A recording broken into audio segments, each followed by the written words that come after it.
Sebuah balai RW di Kelurahan Negeri Kaler, Kabupaten Purwakarta disulap menjadi ruang isolasi yang diperuntukkan bagi pemudik yang terlanjur pulang kampung. Upaya ini sebagai wujud ikhtiar pemerintah kelurahan setempat mengantisipasi adanya pemudik domestik maupun migran pada Lebaran tahun ini. Pemudik yang terindikasi positif COVID-19 diwajibkan menjalani isolasi di tempat ini. Inilah Balai RW di RW 07, Kelurahan Negeri Kaler, Purwakarta, yang dijadikan tempat ruang isolasi mandiri bagi para pemudik yang sudah terlanjur datang ke tempat tujuannya. Buruh migran yang sudah habis masa kontrak kerja jumlahnya cukup banyak.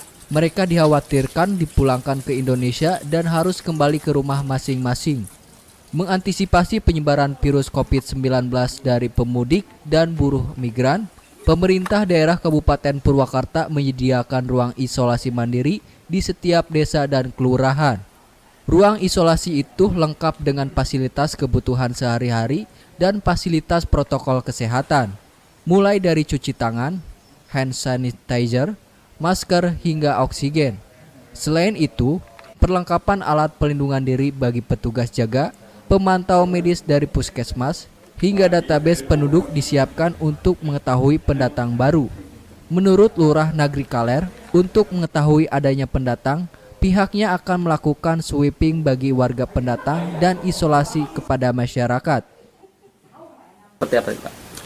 Isolasi mandiri ini disediakan untuk PMI, karena di sini juga terindikasi ada beberapa PMI yang beberapa warga menjadi PMI, tapi belum diketahui akan pulang atau tidaknya. Cuman ini menyediakan saja. Terus untuk warga lingkungan sini yang memang bekerja di luar kota, tapi tidak semua yang pulang atau yang mudik ke lingkungan sini dimasukkan ke isolasi atau karantina di lingkungan RW sini.